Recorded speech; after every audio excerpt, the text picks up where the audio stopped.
happy that you're here.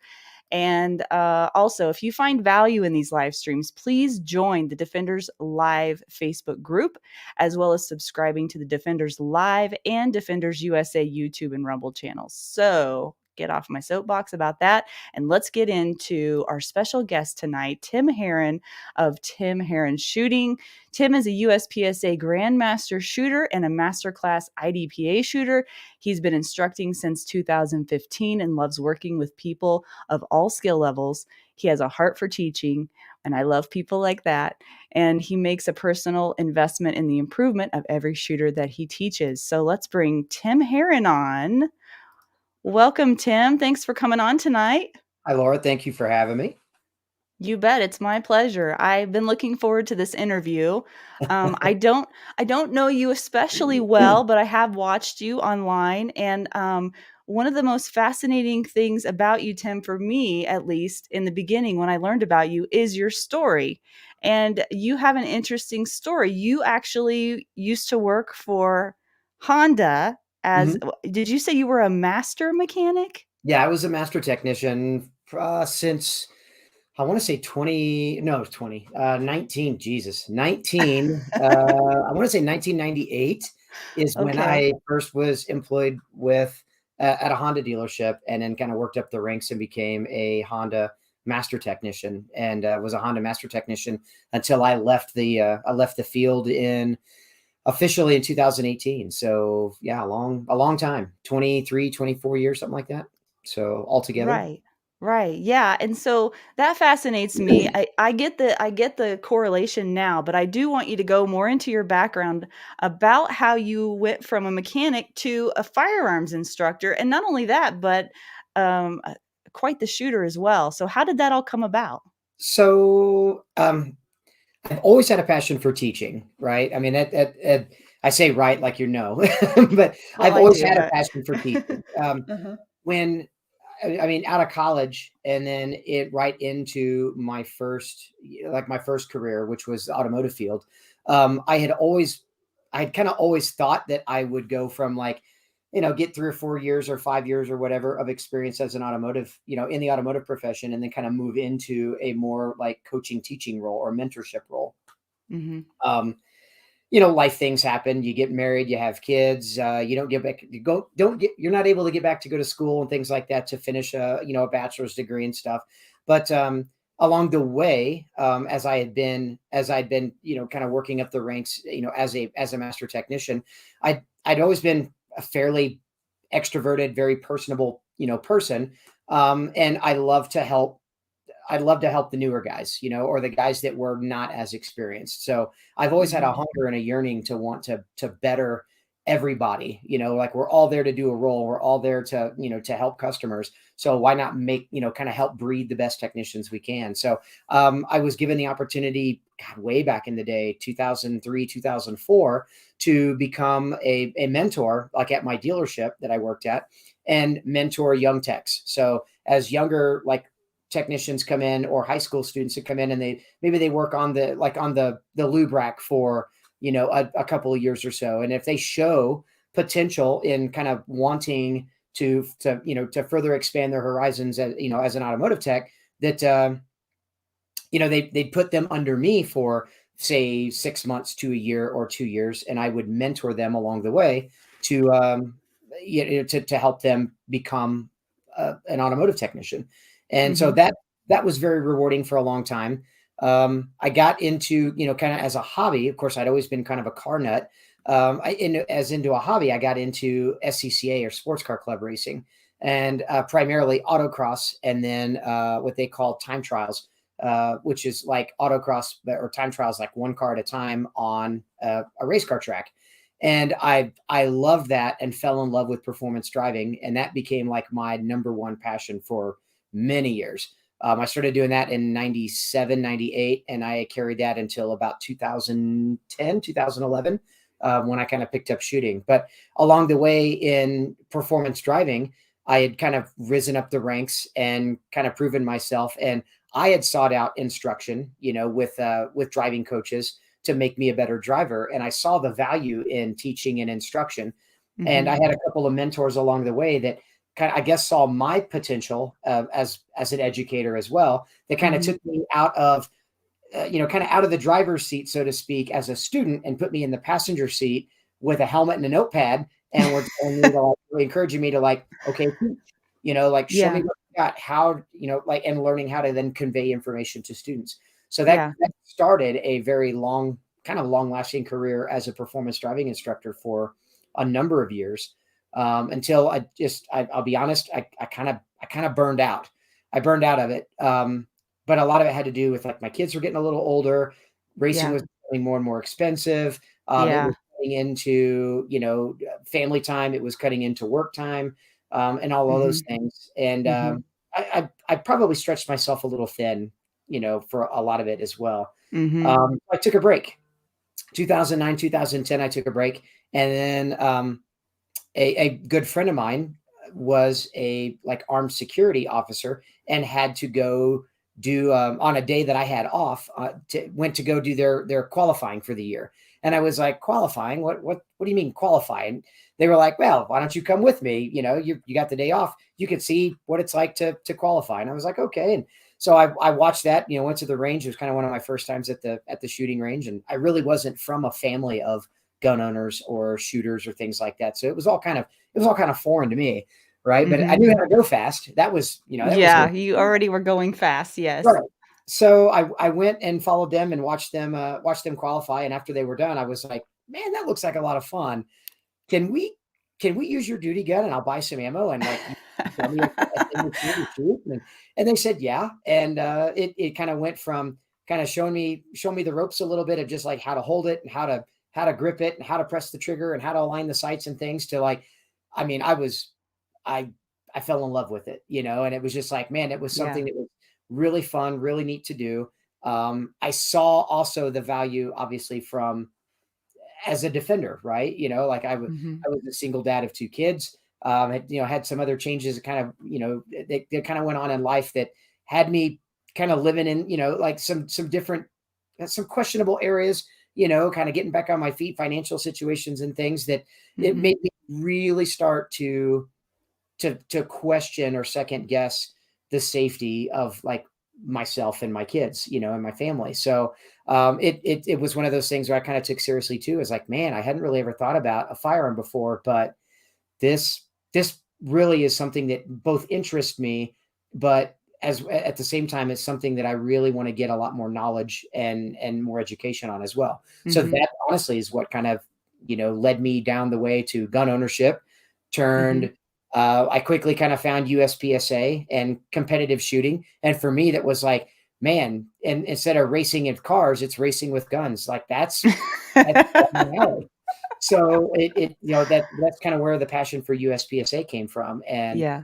I kind of rose up the ranks there. And as I continued to train and improve my own skills and progress and seeing success, then other people started reaching out to me. They're like, hey man, how did you get so good at that? Can you show me a Mhm. thing or And two? then your teacher And kicked in, right. didn't And that it? was kind of like, Yeah.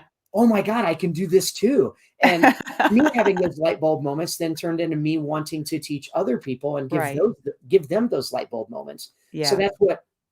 that's what really prompted me then to, like, I kind of dabbled for a little while, 2014, 2015, teaching a little bit, just kind of a part-time thing. And people were willing to give me money to teach them how to be better with a gun. Right. And I was like, well, this is kind of cool. I can maybe use a little bit of this income to, like, like, help pay my way into matches and things like that. I was just using Mhm. it as a way to subsidize my hobby.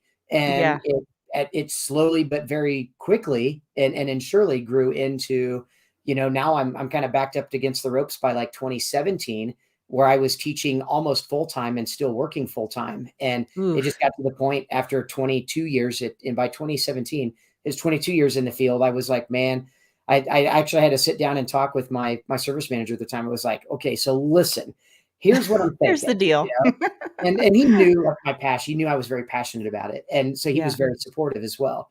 And Mhm. he was like, hey man, you got to do what you got to do. If you ever want to come back, you're welcome to come back. But so I kind of started towards the end of 2017, early 2018 was kind of my exit strategy out of kind of the workforce and Mhm. into entrepreneurial ship and owning my own company Which is a whole other plunge, right? In and of yeah, itself. Yeah. so Learning it, curve.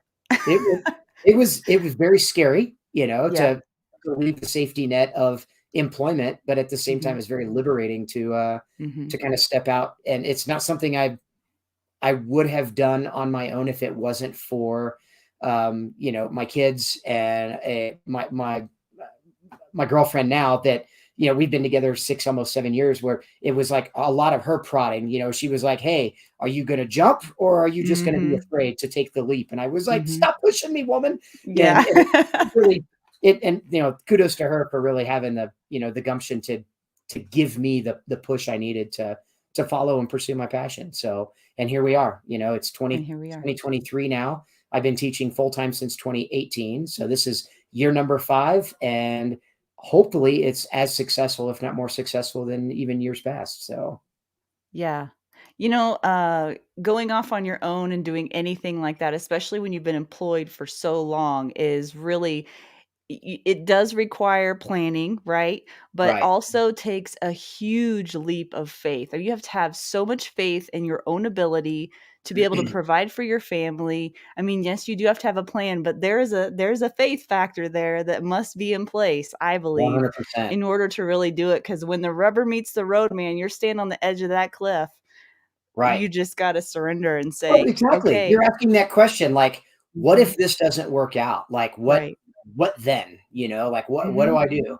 So, I mean, Yeah. it was nice to always have the support, even from my my old employer, to say like, hey, if this doesn't Yeah. work out, just give me a call, Yeah. let me know. Yeah. So it's like always in the back of my mind, it's That's like, okay, nice. I guess I've got that. But then there's a larger part of me. It was like, I will not fail, you Right. know?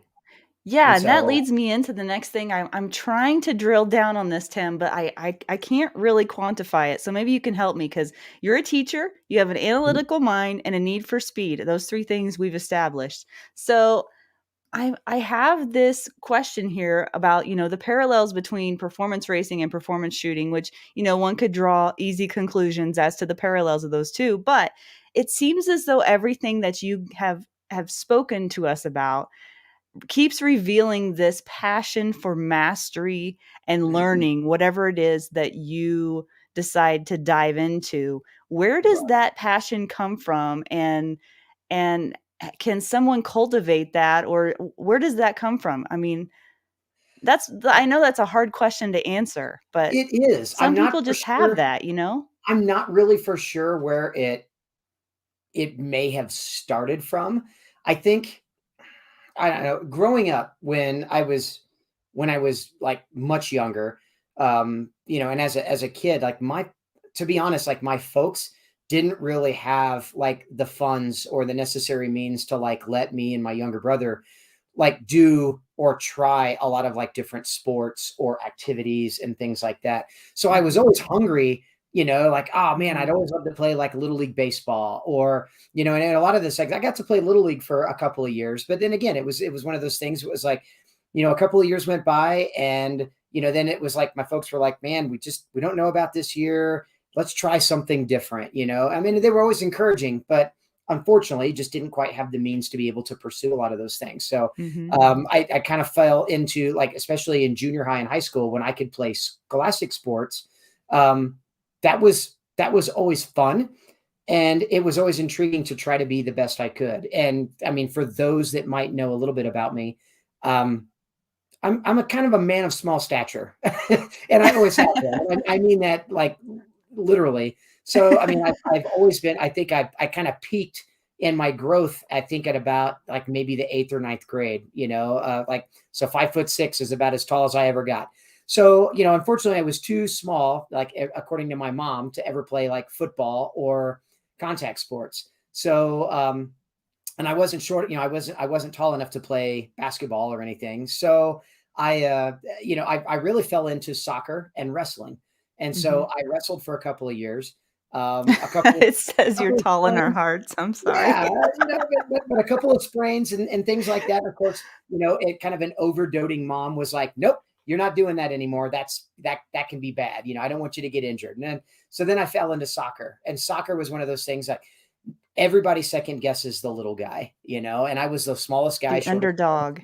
So yeah, I mean, I had to work my rear off, 5 times harder than everybody else because things didn't come necessarily naturally to me. I don't think I Mhm. was ever one of those, like, what you would call a quote unquote naturally gifted athlete. It's like Mhm. I had to work really hard for those things. But I had a passion, and that was one of those things. Like, I didn't want to be last picked. I didn't want to be, the odd man out. I didn't want to be any of those things. So Mhm. I've always had that push and that passion to, I want to be the best I possibly can at things. Just a lot of times maybe to prove people wrong, or maybe just to prove myself to myself. So I Mhm. think that's where a lot of it came from. Yeah, Driving, that when makes I got sense. into when I got into autocross and performance driving, that was one of those things where it was like I finally found my niche, right? Mhm. Like I fit the bill for everything that a professional race car driver needs to be. I'm small. I can fit inside the smallest of places, right? So you think about like Formula One cars and Indy cars and things like that. And I started autocrossing when I was like 20, 22, 23 years old. So I mean, there was a lot of the things I was like, oh man, this is perfect. I'm of the right age. I'm of the right stature. I've got the right heart, and I found out that I did have a pretty good knack and ability for steering a car around a course, like, really, really well.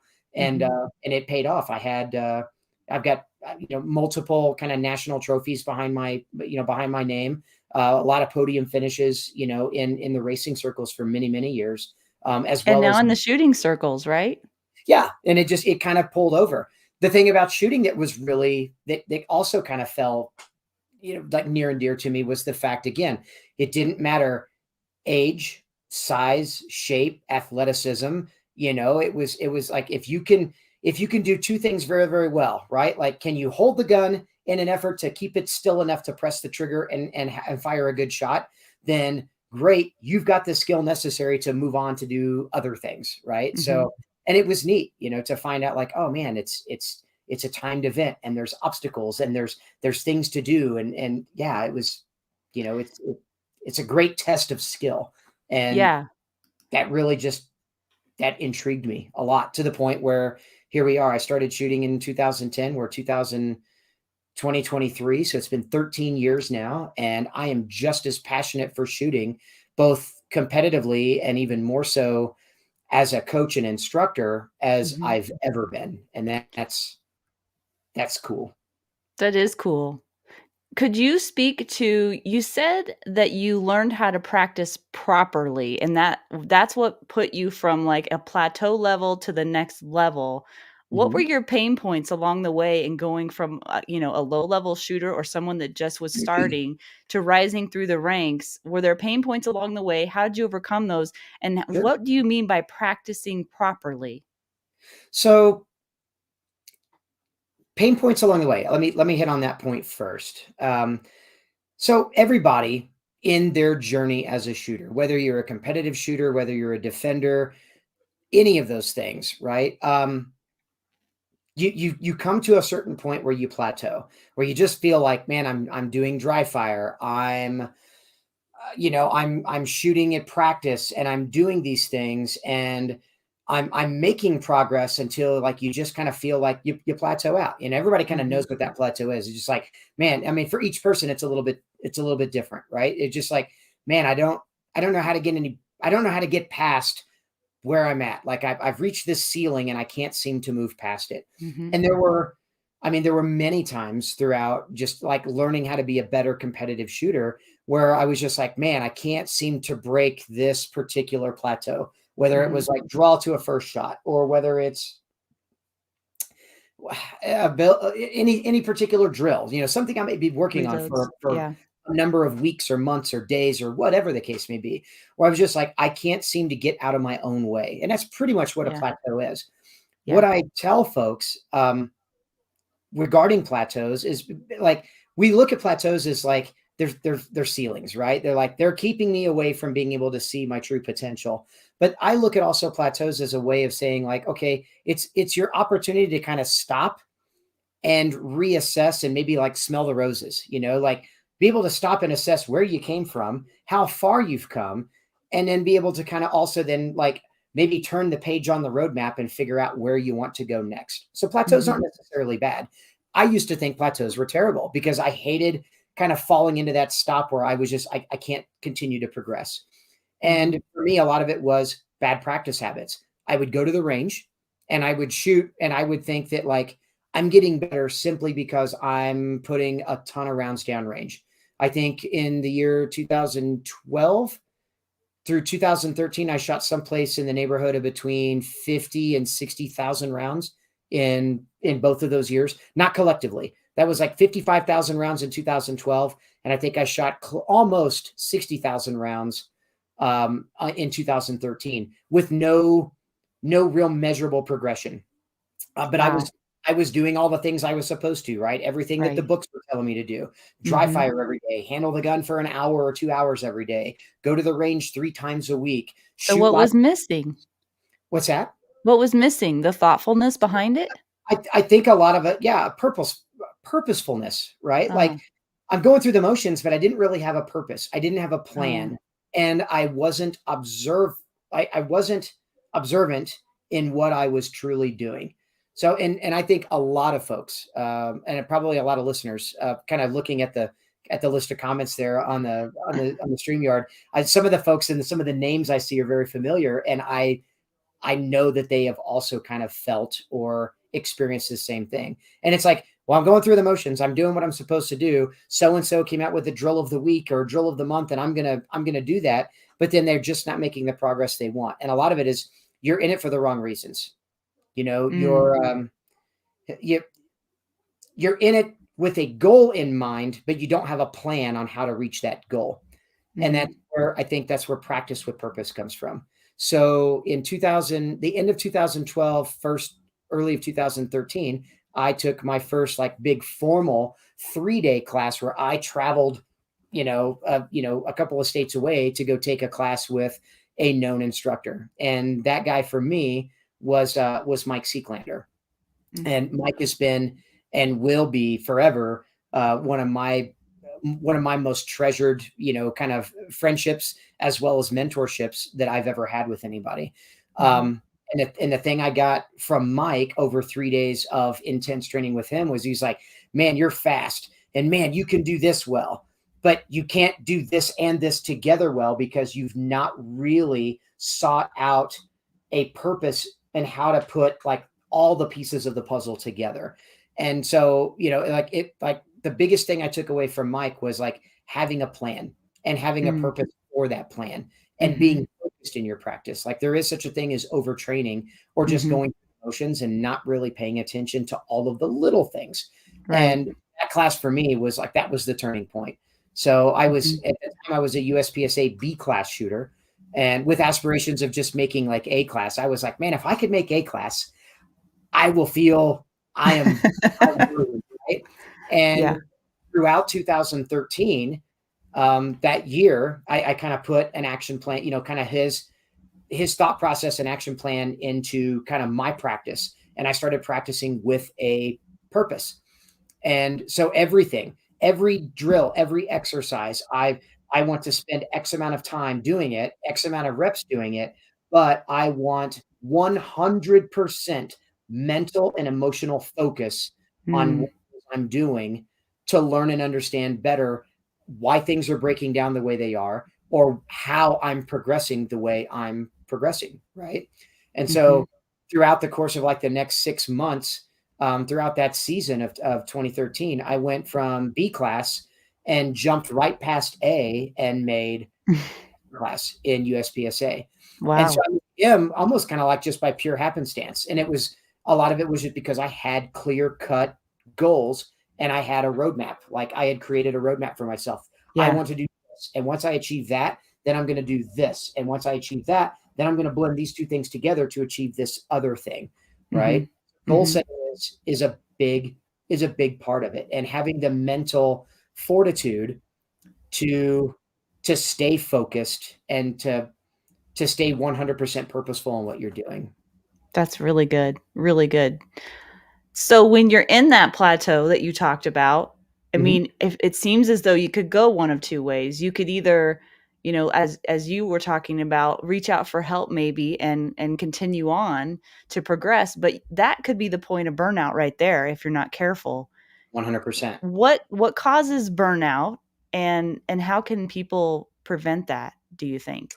Uh, the biggest thing, and I know this from experience. So, like I said, one of the things that burned me out in car racing was a lot of it was overextending myself. Like overstimulus of things, right? So I was teaching driving on the weekends. If I wasn't teaching driving on the weekends and I was traveling all over the country with car in tow to go to big, to go to big events and hopefully compete and do well. Um, if I wasn't doing that, then it was like every single weekend that I didn't have anything else going on, I took upon a lot of volunteerism with like my Kansas City region when I lived in Kansas City region SCCA. I wanted to give everything Yeah. all at once, right? So Hmm. like I wanted to volunteer to help run for the board. I wanted to design stages or courses. I wanted to share so much of myself with everybody else Hmm. that unfortunately it also strung me thin on in other aspects too. It became I was over volunteering for so much that it went from a passion to it became a chore. And when it Yeah. becomes a chore, you need Yeah. to recognize that Hmm. and know when to kind of pump the brakes a little bit. And for some people, it could be just like get off the throttle a touch, right? Hmm. Like figuratively speaking. Figuratively. For others, it could mean completely like it's time to take a complete break. Like Yeah. when we're talking about firearms training, maybe put the gun down for a few weeks, and I'm not saying like walk away from being a defender or being prepared, but it Yeah. means like if you're dry firing an hour every single night, 7 days a week, and you feel like you're just spinning your wheels, you probably, first of all, don't have the right goals set for yourself, or your goals are unrealistic, right? And it's like everybody would love to be a national champion, but there can only be one, right? But at the same time, there are things that I can do to set smaller goals for myself along the way to becoming a national champion that become then just as just as rational, but just as hungry for me to achieve than just someday I'm going to be a national champion. Okay, great. Hmm. What does that mean to you? Well, I'm just going Hmm. to do whatever it takes to be a national champion. So they read books or they find out like whoever the previous, the reigning national champion is to do. And they're like, I'm just going to do everything they do. You're not going to do it by blind emulation. It's not going to work that way. Hmm. It's going to happen if you've got micro goals that you set along the way, right? Like, first of all, in order to be a national champion, I need to achieve this. And then once I achieve that, now I need to put this as my next kind of step or next rung of the ladder, so to speak, to Hmm. continue climbing and Hmm. keeping yourself interested and motivated. But Hmm. if you kind of lack the motivation, or maybe if you're overwhelming yourself in motivation, that's when it's time to like I said, take a break. And for some people, it's take a break for a day, take a break for a week, take a break for a month. There have been a couple of times I forced myself in my own shooting, um, maybe not as an instructor, right? Because that's my full-time job now, but as like for my own training or my own progression, I forced myself to take a break throughout the entire month of December and generally throughout the month of January. Give myself like a full 60-day break. And So when you sometimes come back, you're excited to come I'm back. Is that hungry, why? right? I'm Yeah. starving for it. Like, I Yeah. can't wait to put the gun back on. I can't wait to start training again. That doesn't Yeah. mean in the meantime that I'm not doing something else that might be firearm related, but Hmm. maybe it's not like passionately about competition, right? Hmm. Maybe Or it's I get out the long guns and I go Yeah. shoot. I go plink 800, 800-yard steel. Maybe it's I grab the 22 and I just go shoot with my daughter or go shoot with my Mm. girlfriend or Yeah. it could be anything. Maybe I'm just going to put my appendix rig on today and I'm going to focus like the next 30 days or 40 days just on maybe dry firing my defensive stuff, because Hmm. Lord knows I probably don't spend as much time with that as I need to, right? Hmm. But it's things that still keep me active and keep me interested, but are Yeah. things that are a far away from what I'm doing on a day-to-day basis from say February 1st through December 1st. and Yeah. it's needed. And how important do you think accountability is? We talked about that a little bit earlier. Not just accountability, but having kind of a support system, like a group of people maybe that are like minded or that are also kind of working on the same sorts of goals. To me, that seems to be really valuable in my 100%. life. And So without it, it would be so hard to go it alone. mentorship is one thing. Peer group is another, Hmm. right? And we have to be able to learn and differentiate who is a mentor and who is a peer. And they Hmm. both have their place and they're both as equal but oppositely important, right? A mentor is somebody who can help guide you along the way, and give you a path or help you, um, With the like roadmap. help you kind of design or Yeah. help you navigate, right, the roadmap of where you want to be. Hmm. The peer is like, okay, and it's so weird I'm using so many like car and travel analogies right now, but like peer, that's your ride or die, right? That's the dude that jumps in the passenger seat and says, I got shotgun, and they're with you every step of the way. They're helping you decipher the roadmap. They're the guy or gal or the car full of people that are singing along to every song on the radio, so to speak. They're the guys, they're the ones cheering you on. They're the ones that are giving you the constant critique, and input, and helping you along the way. They're the Yeah. people that you go to the range with. They're the people that Yeah. you dry fire with. They're the people that you might do an online, like an online, I don't know, Skype session with, where you just maybe Yeah. you're FaceTiming each other and you're like, okay, cool. We're gonna do a 30-minute dry fire session, just the two of us or the three of us or whatever. And I Hmm. mean, that's really cool to have. The Yeah. peer guy, the peer group is the people that are like, they're making you accountable, right? They're the Hmm. gym partner. When you don't want to go to the gym because you've just been working so hard all day and you're so tired, right? It's that guy that's going, hey, it's 7 o'clock. We got to go to the gym. Let's go Yeah. right now. Like, but I don't want to. And he's like, yeah, but I didn't want to yesterday and you made me go. So now I'm Yeah. going to make you go. And Yeah. I've had those along the way, and they're they're needed. I mean, They they are. make Yeah. you accountable, but at the same time, you get to hold them accountable, which also improves your accountability as well. You don't want to let them down, and Right. right, whether it's you're letting yourself down or you're letting them down. So by Yeah. God, you're all in this together. Right. And you have to be honest too, which is hard sometimes. I mean, you need people that are really brutally honest with you in a loving way. Yep. But and you have to be honest as well, because if all you're doing is massaging each other's egos, then that really doesn't do anybody any good in the long run, I don't think. If, So I if think that's for a important. group, right, we call that, like, especially like in the social media context, we call that echo chambers. Yeah. Nobody likes an echo chamber, right? Because an Mhm. echo chamber is everybody patting each other on the back, and Mhm. they're breaking each other's arms to pat each other on the back for how good of a job they are doing or how much of a Mhm. subject matter expert they are, but Mhm. nobody's growing. It is Right. an echo chamber is a stagnant group of people who just they think they're doing better, but they're not. Right. Mhm. I want to be challenged all the time, whether it's Yeah. from instructors, whether it's Mhm. from students, whether it's from friends and peers, I just all along the way. And I do a pretty good job of being able to challenge myself all the time too. But Mhm. it's great when you've got kind of that accountability coach as well.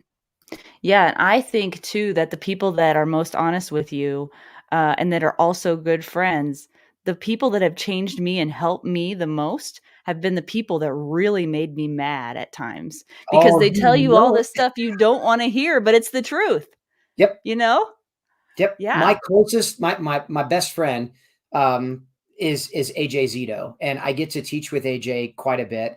And AJ and I, because I mean, he lives like 6 hours away from me in Prescott, Arizona. I live at just east of Albuquerque, but I mean, we call and talk to each other probably 2 times a week at least. And it's not like a, hey bro, how you doing? How's the family? Okay, good, great. I Yeah. mean, like, we're on the phone.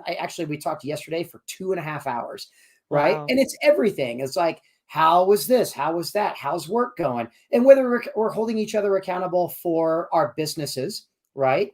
And Mhm. or we're holding each other accountable for instructorship and mentorship, or like, he'll like, hey man, I just saw that video you shared with me, yesterday, and like, what the hell, man, that was awesome. And then the same one will be like, but bro, I noticed a couple of things, and I'm like, Uh-huh. oh, I don't want Uh to hear this, like, but it's good. Like, again, it's that constant camaraderie and Yeah. love and Mhm. passion for the Yeah, it's same out of thing love. that It's out help of us love. Yeah. all grow together, Yeah. right? And Yeah. at the same time, like I'll send him something where I'm like, dude, take a look at this. And he might even just send me a text back and be like, bro, what were you thinking? And I'll be like, I wasn't. And I'll be like, so why did you do that? And it could be anything. Like maybe I spent 700 rounds trying to shoot like 3 pieces of steel, Yeah. in one practice session. And he's like, do you realize how ridiculous you just looked right now? And I'm like, yes, yes, very much so. And so sometimes you need that kind of that tug to get you back out of the clouds too, Yeah, and definitely. like Balance is for key. me, AJ's that guy, Yeah. you Yeah. know? So, hey guys, we are almost towards the end of the live. So, if you have any questions for Tim, I see there's already some waiting for him. We're going to get into those very soon because we don't have a whole lot of time left in this hour because time flies when you're having fun. And really quickly, before we get into the Q&A, Tim, Mhm. um, there were a couple of things. So, two things I want to ask you. What are Okay. your future goals? Because you're a man with a plan. You've always got goals going on. We want to know what's next for Tim Herron. And then also mention those classes you were telling me about that are coming up that I Yeah. think people would be interested in. Okay. So, I mean, yes, I agree. Goals are important. So, goal wise, and of course, this is kind of a life goal, and it doesn't mean that when I achieve this goal that like, okay, it's over, I'm done now. But Right. the one championship I've yet to win. Well, there's been a couple, but the one championship I've yet to win is a national championship. So I've been close a few times. I'm very very fortunate and blessed to have been able to finish kind of in the top 10 the last few years that I've been competing, at the upper pinnacle in the division that I shoot. But I've yet to win like the big one yet, right? So like a national championship, and then I'm working my way up to uh, COVID kind of spoiled the plans for me. I had been working 2018, 2019 to earn a slot for the IPSC World Shoot, which was supposed to happen in Pattaya, Thailand in 2020. And then, of course, COVID had different ideas. So then it was postponed to 2021 and then again postponed until 2022 this past November. And unfortunately, I just couldn't keep putting off. I mean, a lot of things in life change in 3 years. Yeah. And so when it got postponed to 2022, unfortunately, it just wasn't in the cards for me to pursue to, even though I had qualified for a slot to represent Team USA. I unfortunately I had to regrettingly, give back my slot and not go. So I got the irons in the fire already, stoked and ready to go for 2025. So I've got 2023 and 2024 to also again to qualify for a world shoot slot, which will be in South Africa in 2025. So I'm looking forward to trying to achieve my goal to earn a slot to represent Team USA at the world shoot in South Africa. And along the way, hopefully this year, next year, 2025, or in the future, to possibly, bring home the gold and win my first, hopefully my first and maybe my first of many national championships as well. So I'm still Wow. trying to strike that delicate balance between full-time instructor and also like giving myself enough time and energy and practice and keeping myself motivated, like, to grow on my own and progress Hmm. as a shooter competitively so that I'm prepared to do those things. But, at the same time, I'm not putting any excuses out there, but I like my students and classes come first. I'm an instructor first, competitor second. And, if it happens, it great. If it doesn't, that's okay as well. Right. I'm still going to do the best I absolutely can.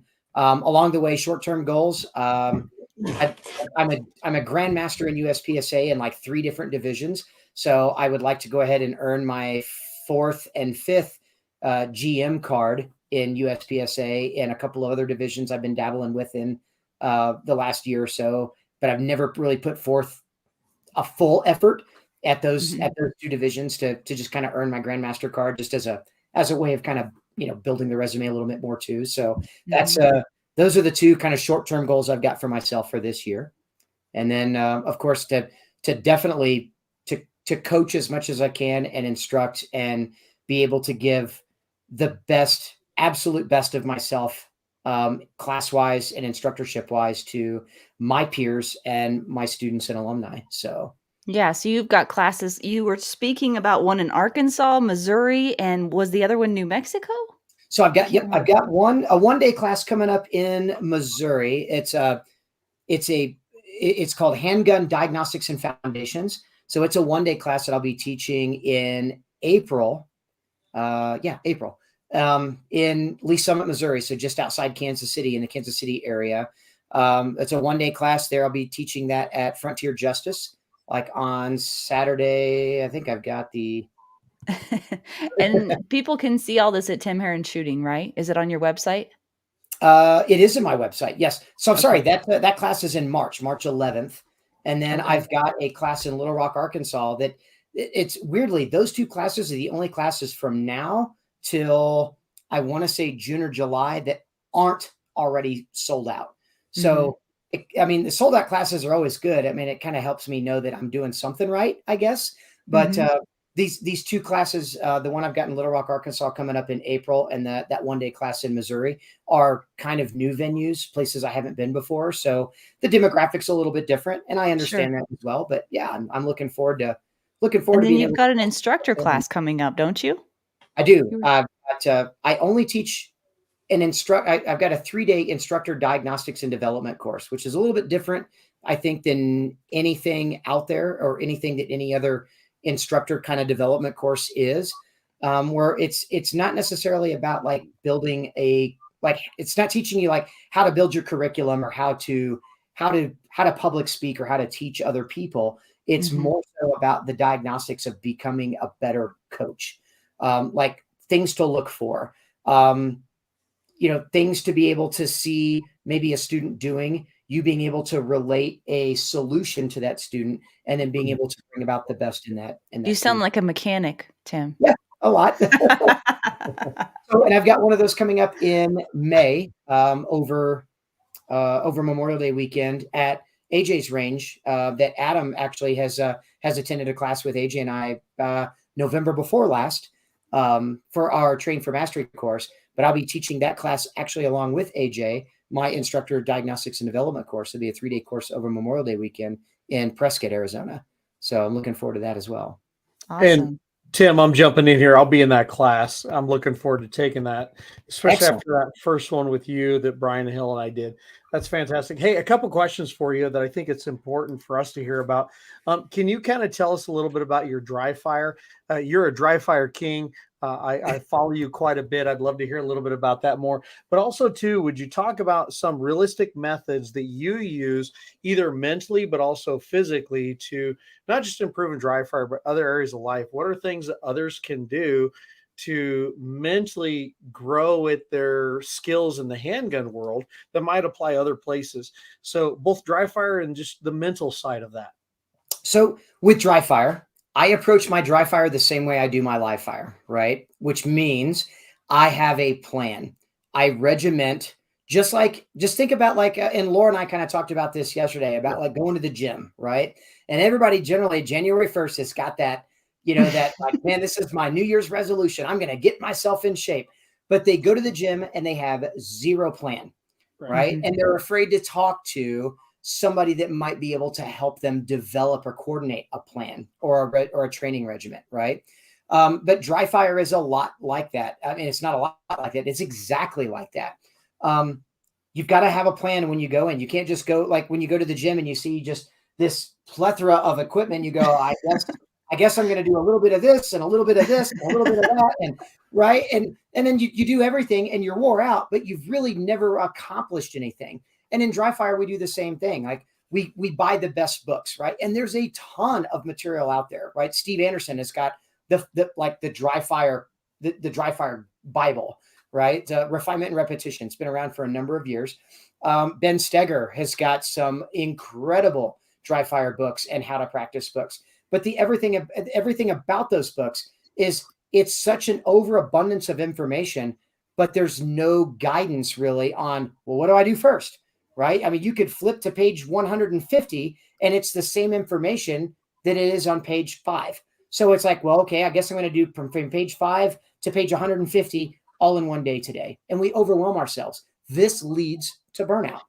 Mm. So knowing that you're better off to practice small incremental things, but stay 100% focused mentally and physically on, say, 2 to 3 exercises throughout that one particular evening or day or morning of dry fire, instead of trying to hit on everything. Like I kind of break everything down in kind of a regimented like workout session, like a split routine, right? Like, okay, today's gun handling stuff. I'm going to work on draws. I'm going to work on reloads. I'm going to work on maybe table pickups or oddball start positions or something like that, right? Don't think for a moment that these same things do not apply as a defender or as in the context of self-defense, right? So being able to learn how to pick up the gun off of a table is just as important as being able to learn how to grasp the gun from the holster and present the gun, right? And be able to grip the same way. I mean, there's times that you're doing other things. Think about how I would get in the gun, like open a drawer to pick the gun up and take the gun out of the holster, or take the gun up out of the drawer and be able to, to build a grip on the gun, to present the gun properly or consistently. So I look at those kind of things as like gun handling. And when I'm working on gun handling day, I just listed 5 or 6 different things that you could do. I would limit it to 2 or 3. I'm going to spend 20 minutes a day. I'm going to spend 10 minutes on draws, and I'm going to spend 10 minutes on, let's say, table pickups, right? And then maybe the next time that I revisit gun handling, I work on reloads for 10 or 15 minutes, and I work on, like, say, unloaded starts, right? Because they're related to each other. Gotcha. So, and then like maybe another day I work on just visual exercises, transitioning the gun from one target to another target, from a large target to a small target, from a near target to a far target, or a multitude of targets. And then I'm completely isolated from anything else. I'm not working on drawing the gun. I'm not working on adding any other complexities. I want to spend my entire 20 or 30 minutes, or maybe even just 10 minutes of dry fire, hard focused with 100% effort on that one particular thing, or those 2 particular things that I'm going to work on in that dry fire session. I have to be 100% enveloped and engrossed in those things. Right. So do you cycle that through kind of on a regular basis, or just as you feel it? Or is that part of the plan? You set it up on a cycle? I do. I kind of set it up on a cycle. There are other times, though, that just like a workout routine, you get stagnant, right? We get burnout if we continue to do the same thing over and over and over again. So this is where, again, a lot of those books that I mentioned, like, so Steve Anderson's book has got a multitude of drills and exercises in it. Ben Steger's book is phenomenal for it. It's got a multitude of drills. I can open up a book and I can spend 10 minutes. You're going to spend hours reading the book. So spend 10 minutes going back through the book and looking at related exercises, right? Hey, that's a gun handling exercise, or hey, that's more of a vision exercise or transition exercise, or, oh, that's a movement exercise. So that's going to kind of go into my movement regimen. And this is going to go into my gun handling regimen. And this might go into my vision regimen. And so then I've got different things to kind of pick and pull from to keep every dry fire regimen or every dry fire session fresh and new. The other thing you should be doing in dry fire is keeping a practice log. Yeah. Nobody likes to keep a journal. Adam, you've taken that class, though, with AJ and I. That was the number one thing that we endorsed and encouraged more than anything else, was taking notes, right? Whether those notes are dry fire or live fire, and they should be both, right? Because that's the way you're able to mark your improvement. If you're not marking your improvement, then how can you tell whether you're actually improving or not? And generally, a lot of times we spin our wheels without realizing that we are improving, but we're not marking the improvement in a book for us to go back to, or in a journal to go back to and see, oh my God, 5 weeks ago when I revisited this and I didn't feel like I was making any improvement. And we go back five pages in our journal of 5 weeks ago when we visited that again, we go, oh, wait a minute, I have improved. I'm not plateauing like I thought I was. So that's one of the nuggets I got out of that class. And ever since then, that's actually changed my own dry fire and ultimately changed the shooting. I actually have a ton more questions for you. I'm hoping you'll be willing to come back. But Laura, I know there's a bunch of audience questions on here that are really good. So maybe we should turn that back to you. Adam, if I can intervene there real quick. I noticed Yeah. just over your left shoulder on that table behind you is probably my absolute most favorite book in the known universe. And I was recommending that book to Laura yesterday. Yes, The Inner Game of Tennis by W. Timothy Galway. You want to know how to improve your mental game. That's the way to improve it. That book, by like far and wide, is probably the best mental strategy book there is for overcoming pressure, or not really overcoming pressure, because you can't overcome pressure, but learning how to embrace pressure and work within pressure to learn how to just execute. Okay, so there's something golden here, right? Obviously, Tim, you have the observation skills. I would say you now need to become a police officer, right? Because most people don't notice that. I I noticed usually it. put something over my shoulder that I want people to notice that I think is important, but you need to become a cop. That's just all there is to it. You passed the test, Tim. I told Laura I generally buy 2 to 3 copies of that book every year to give away as Christmas presents, or to hold on throughout the year to give out to people that, like, I recommend that book and they're like, where could I get that? And I'm like, give me your address. I'll send you a copy. Oh, awesome. That's so cool. So Yeah. the Lenny Basham with Winning in Mind book is phenomenal. Yeah. I know that's Yeah. kind of in Yeah. that's in the encouraged reading section of like John Correa's instructor development program as well. It's a great mental strategy book, but it's a hard read. It's thick. There's a lot of stuff to go into it. And there's a lot of things, like, you'll read that book for years. The Inner Game of Tennis, though, is a great read. It's easy. It's easy to understand. The concepts are simple, and it's a great book to revisit every year. I've read it seriously every single year without fail since I started shooting, or since I started taking shooting seriously in 2012. Wow. So from 2012 to 2023, I just cracked it open just the other day. So cool. Phenomenal book. Well, we have a lot of questions for you, Tim. Let me see if we've rounded them all up here. Cool. Are you good with going through these? Yes, ma'am. Okay. Tori wants to know your opinion on the new limited optics in USPSA. He says, I can't. Oh, Adam, are you clicking stuff? I can't remember if it's been voted on yet, but it is a good thing. Is it a good thing, or are classes getting to be too many? So people are going to go to where they go in the sport of USPSA, right?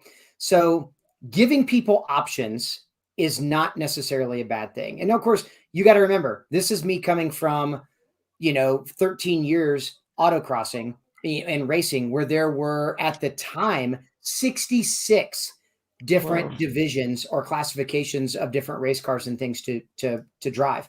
So you want to talk about an overabundance of classifications that might, so to speak, thin the talent pool a little bit. And it never did do any such thing. Nobody could ever say, like, oh man, I won a national championship because so-and-so wasn't there, because there'd be 5 other so-and-sos that might move from a different class to try to take that championship away from you. So I think the talent pool is as deep as what your particular skill level is. I think the limited optics division is going to be a hit.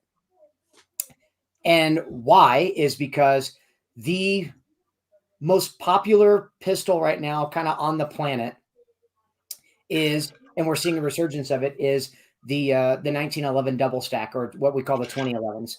So, I mean, we're seeing a huge resurgence of those. Like STI changed their name 4 years ago to Staccato. We're seeing those guns now, those pistols, being approved for duty use for law enforcement. And lots of law enforcement departments have adopted them and allowed them for duty use. So now you've got, and so of course, just like with anything, as soon as it's adopted for law enforcement and military use, then they sell like hotcakes to the available public, because civilians see it and was like, well, if Copper Crime Stoppers got it, then I need to have it. So we're seeing a huge resurgence in 1911s and 2011s. They don't necessarily have a grasp right now. And red dots are the other thing. That's what limited optics really kind of stems from, is single action only pistols with red dots attached to them. That's the 2 biggest predominant things we've seen over the last 4 years. That's been the hardest, or the highest growing and hardest hit market in the firearms industry, is 2011 single action guns with red dot optics. And yet there's not really a division in place for people to take these new founded pistols to go shoot competitively. IDPA allows them, USPSA hasn't. So USPSA has proposed a provisional division called limited optics, which would allow like carry optics, but for 2011 pistols.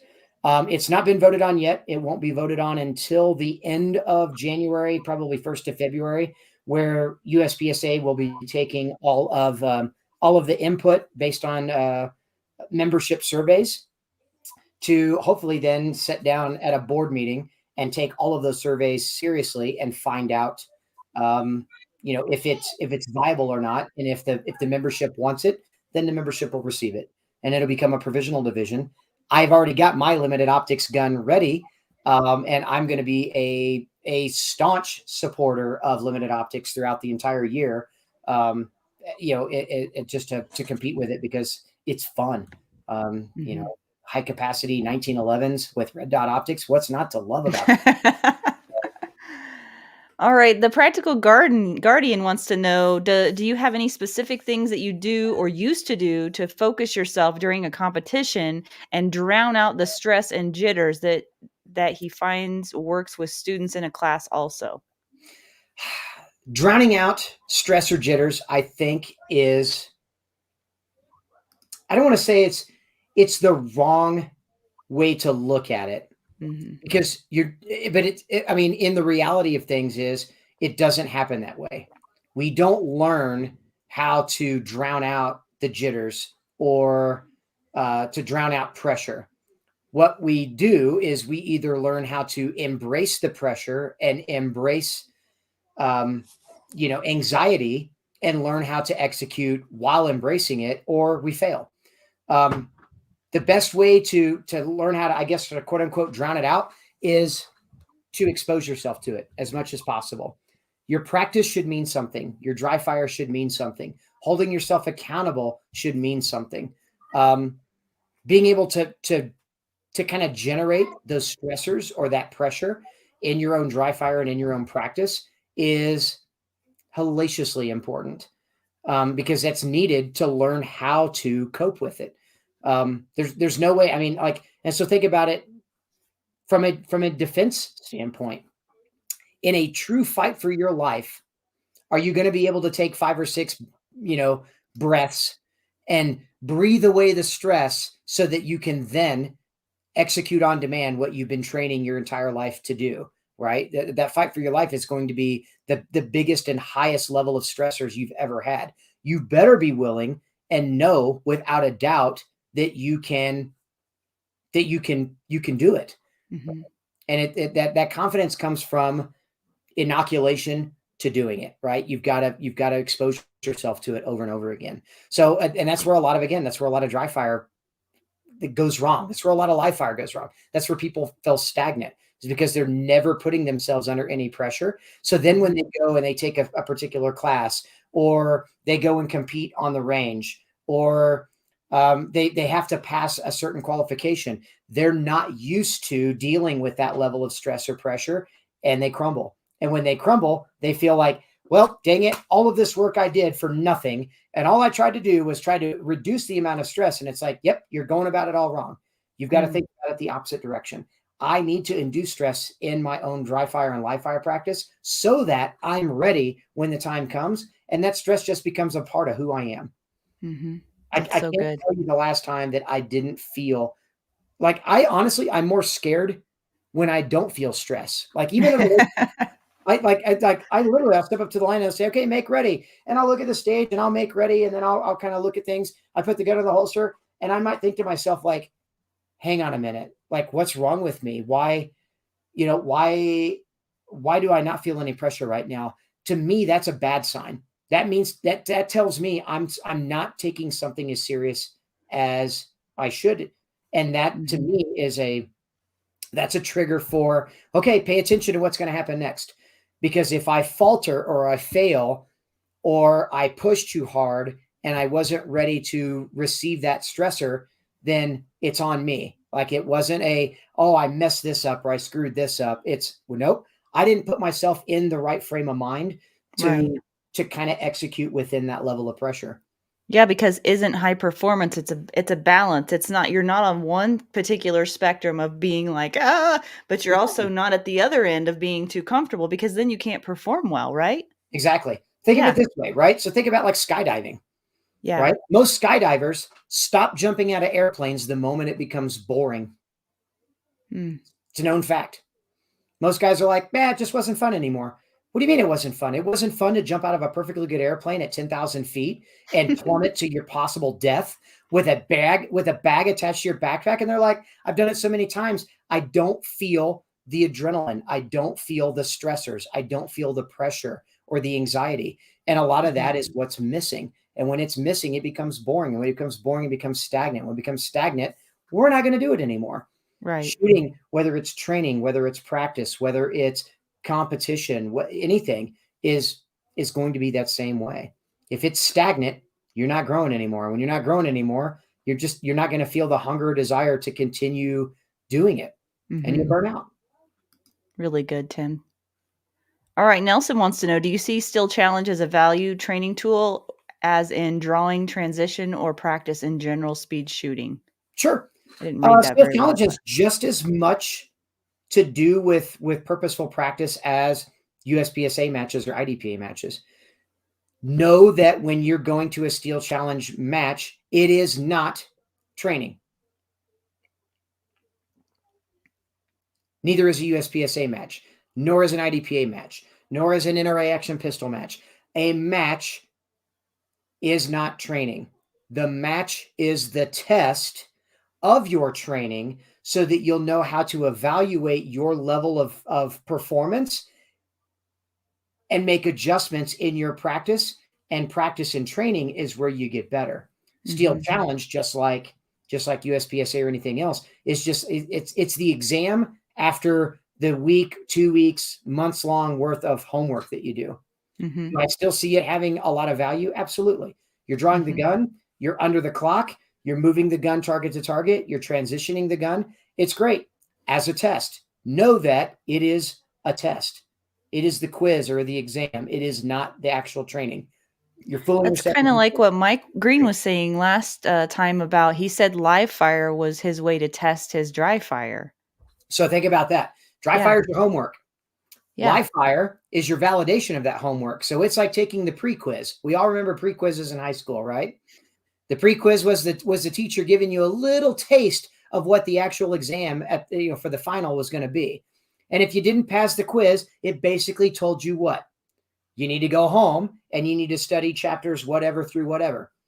So live fire is my way to validate that my dry fire is working the way it should be. If it doesn't, then I go back to the drawing board on the dry fire and I fix it. And then the live fire becomes, again, the validation that I am, in fact, dry firing appropriately and correctly. And then the match becomes okay, now I have to put it all together. And that's the exam. And that's how I test myself. And then, of course, like the finals, right, are the big matches. Like, are my local matches? Am I still exerting the same effort? Am I still putting myself under the same emotional stressors? Am I still exposing myself to the same types of pressure and anxiety? And how am I functioning within that realm at local matches? And if I'm functioning well at local matches, then I'm more prepared then to go take the final exam, which would be like my area championships or state championships or national championships. It's just a continuation or a much larger exam or a larger test of the things that I'm doing in dry fire and live fire. Really good. I think there's only a couple more, and I'm not sure they're all serious. Okay. But let's see. So Chris Brady was talking about, I don't know if this is serious or not, a class for purposeful practice with AJ? Chris Brady knows that I have that class with purposeful practice. So I do. And I think he was kind of joking. It's kind of a lead into, yes. So that's actually what began me and AJ brainstorming for our practice with purpose class, which is a 1-day class. And then our 2-day train for mastery, which is a continuation class of what the practice for purpose class is. And what that started with was AJ giving me a phone call one day. 2 years ago. And he's like, bro, I just got off the range with Scott Jedlinski, because he co-instructs with Scott Jedlinski quite often.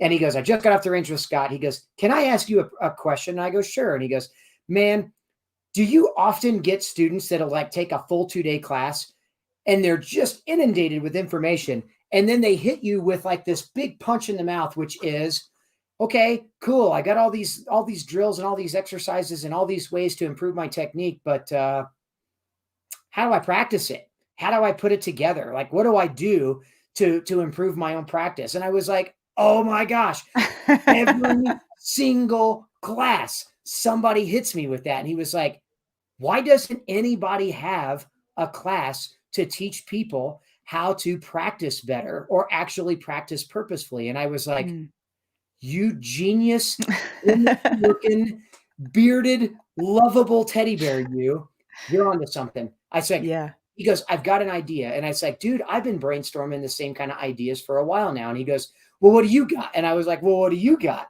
And the next thing you know, over the next course of like, I want to say it was about 6 weeks, for almost an hour to 2 hours a day for almost 6 weeks straight, we developed a 1-day curriculum, which was practice with purpose. We taught our first 1-day practice with purpose class, and it was a hit. But there were so many things that we didn't get to touch on in the 1-day class that we were like, we went back to AJ's house and kind of over bourbon and steaks and things. We were like, man, we didn't get to cover this. We didn't get to cover that. We didn't get to cover this. We sure as heck didn't even get a chance to talk about these other things. And AJ's like, we need a 2-day class. And I was like, yes, we do. And so then our Train for Mastery class. And it's seen 2 or 3 iterations even over the last 2 years of time. And, we've cleaned up some things, we've streamlined some things, and really come up with a great program to teach people that the absolute value of that number one question that we get all the time. And it doesn't matter who you've trained with or what class you've taken. The question is always the same. I've got all this information. Now, how do I put it together into a practice plan that makes sense for me? And that's the goal of the class. It's a class that nobody, I don't think anybody on earth is teaching anything like it. And it's really cool. That's really important stuff because, it doesn't really matter what level shooter you are. When you go into a class and you drink from a fire hose for however many days, that's how we all feel at the end of it. Okay, now I got to come up with a plan to apply this to what I'm doing. And that can be overwhelming. So that's really, really key. Yeah. Okay, well, I'm going to pop up one last question here from another Chris, and it has something to do with pumpkin spice. I don't know. Dying to know, can you explain your fascination with pumpkin spice? That must be an inside joke. Tactical advantage, Mr. Christopher Bean. I love Chris. One of my nearest and dearest. I love Chris tons. My fascination with pumpkin spice. What can I say? I'm basic like that. I've always I don't know what it really stems from. I think it's my favorite season. And many would call, like when people talk about their favorite season, if they're a spring person or a summer person or a winter person, I'm a fall person. Always have been. I mean, from birth to my 46 years now on this planet, I am a fall person. I love everything about the fall. I love pumpkins. I love Halloween. My favorite holiday in the world is Thanksgiving. I would give up Christmas for the next 30 years to have Thanksgiving. Like I love the fall. And so things that are customary with the fall, of course, are pumpkin and pumpkin spice and things. And I love the chilly weather. I love hoodie season. I love all of it. Yeah, I think I fell in love with pumpkin and everything pumpkin and pumpkin spice. And yeah. Now you guys all know what to give Tim as a gift. If you ever go to one of his classes, you want to get him anything, you know what to bring. Bourbon or pumpkin spice. That's it. That's awesome. Well, Tim, we're over the hour. Everyone has stayed on with us for the most part, and great questions, guys. So I want to wrap up here, but I do want to thank you so much for your time tonight. You've been a lot of fun. I knew you would be, and your information has been really, really great as well. So thank you so much. Thank you so much for having me. And yeah, I mean, as you can tell, like I'm passionate about this stuff. Yeah. I love both competing, I love shooting, and I love giving students the same aha moments. In fact, I love having those aha moments myself. So I mean, it just I love every aspect of teaching and coaching and just It's very talking about obvious. it. Yeah, So it's obvious. awesome. Hey, Tim, before we cut out of here, I have a million questions for you I've written down. I haven't got to. Would you be willing to come back sometime? Because I have a ton more for you. 100%. Yes, sir, Okay. I would. Absolutely. Okay. Awesome. Okay, well, I'm going to move on to what we're going to do next week. So next week we are going to have Shelly Hill on. It's going to be a pre-recorded broadcast, but it's going to drop at the same time our live stream would drop, which is 7 p.m. Mountain Standard Time next Wednesday. So Shelly is going to do something with me that I've never done before. She teaches a image-based decisional drills class, and she is the co-owner of the Complete Combatant. So anybody out there that knows Brian Hill, Shelly Hill is Brian Hill's better half. So she is going to run me through some of the image-based decisional drills and on camera and put me on the spot. Hopefully I can learn something new, share it with you. We're going to break everything down after she runs me through it. So it should be a good learning experience, not only for me, but hopefully for you guys too. So that'll be a kind of a different flavor, a different twist on the lives, but that will still be coming out 7 p.m. Mountain Standard Time next week on Wednesday. And I'll be posting that on the YouTube channels, Defenders USA and Defenders Live, as well as I think I can post that long of a video on the Defenders Live Facebook group. So that's the plan for next week. We'll see you at 7 p.m. on Wednesday next week. Until then, take care.